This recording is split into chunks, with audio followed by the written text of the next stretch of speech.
Oh, it's another spectacular morning in Alpine Nirvana right here at the Sentinel, and I am joined by Stephen Gray. Good morning, Stephen. Morning, Randy.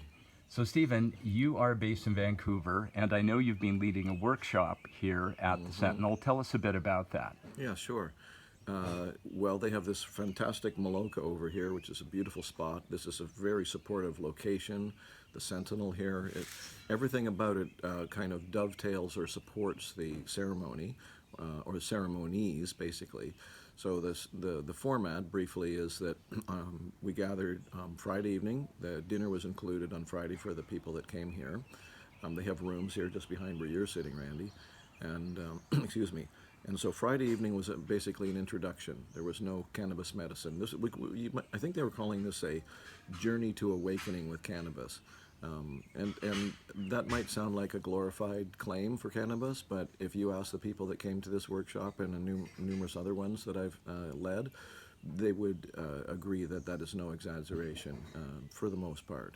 It depends on people's level of readiness, but so Friday night I introduced all the things we were going to be doing for the rest of the weekend, so I wouldn't have to talk as much on Saturday and Sunday and Monday morning.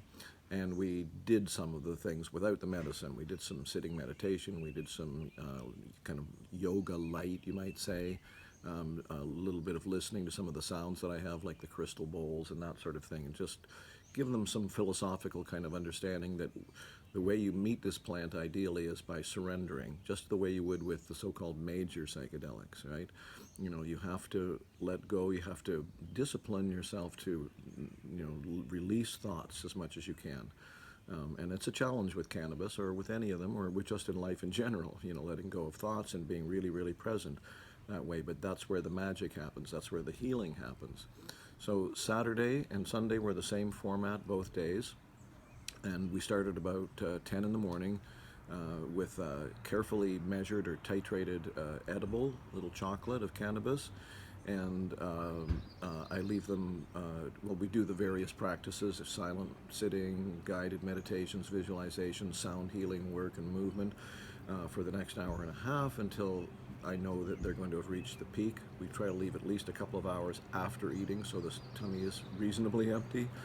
And then at that point I go, that's your peak for that level. You're not going to go any higher on the edible. Now let's see, do you want to go deeper? You can have another edible. You can have some beautiful medicine that I carefully test myself, smoking, or vaporizing if you prefer.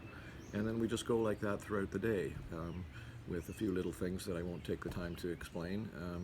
Then they got the evening off to go in the sauna, the hot tub, or the lake down here. A couple of people dipped in for 20 seconds. I think it was more like 1 second. And then It is a bit chilly, but so beautiful and pristine. But then they got to come right? back up to the sauna and warm up again. Yeah, so. that's a wonderful combination. So And Stephen, then Sunday, same format. And then Monday, a mini version of the whole thing till noon.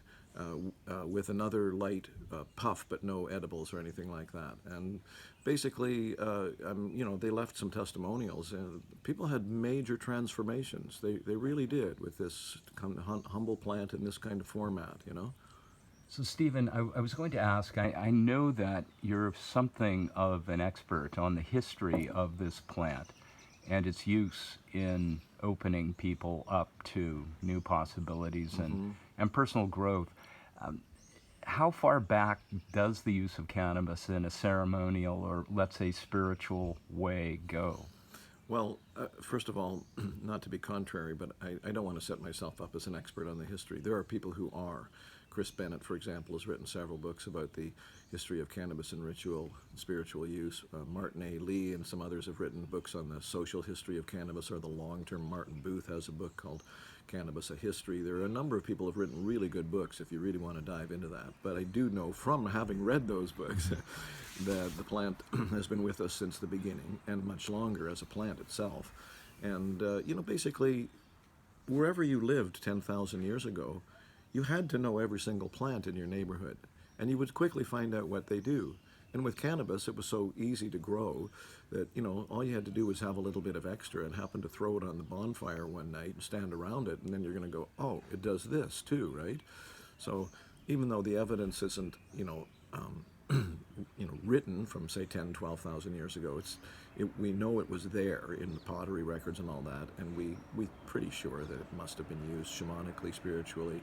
There is evidence of shamanic use in the grave sites of shamans as far back as the Neolithic, about 7,500 years ago. So we know its use has been widespread throughout Asia, into the Middle East. The Sufis of the middle, I don't know if they call that Middle Ages, like say from 1000 of the Common Era up to 15, 16, 1700. The Sufis used hashish as a central sacrament. There was a Sufi poet from around 1500 named Fuseli, if I got that pronunciation right, who said, hashish is the Sufi master.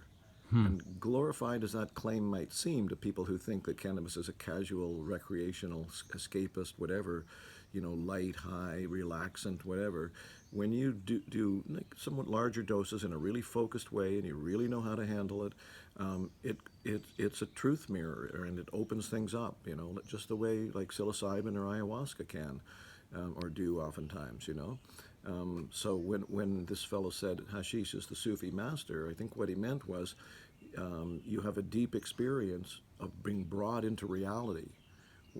When it's used properly, I don't even think of it as a drug. I prefer to think of it as a reality medicine, because it's an amplifier. It opens you up, it deepens your appreciation for this reality now, right here. Yeah. So, Stephen, that brings me to my last question. I know that you're involved in an upcoming conference on plant medicine, Yeah. right? Yeah. Just in the final few seconds of this Sure. brief video, tell us about that conference. What's its title? What's its focus? When is it happening? And how can people find out more about it should they be curious? Excellent, yeah. Can I maybe just squeeze in, just in case you get this up this week, this Saturday in Vancouver, we're having Cannabis 101, Essential Information for the New Canadian Reality.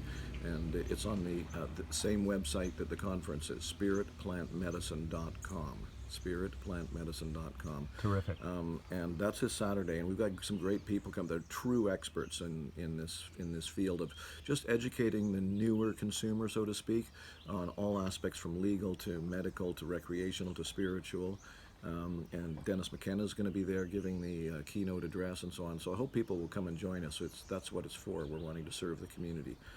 The Spirit Plant Medicine Conference not only brings in some of the world's best most knowledgeable, most insightful speakers possible on all aspects of working with the so-called psychedelics or entheogens, but it's also become, somewhat to our surprise actually, a temporary power spot, you might say, like a weekend sacred site.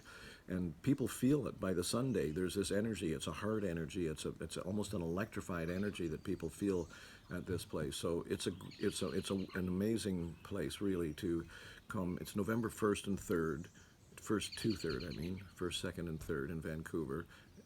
Again, tickets and so on are spiritplantmedicine.com. And we've got some, as I say, world leaders this year like Wade Davis, Dennis McKenna, a number of people, and they're speaking about all aspects of working with these things: responsibility, reciprocity, not really much the legal issues. It's more about the spiritual and healing use of these plants. So yeah, that's what that's all about. Fantastic. Well, Stephen, it's been delightful having this chat with you. I'm going to let you go back to your delicious cappuccino. Safe trip back to Vancouver, and welcome back to the Sentinel soon. Thank you.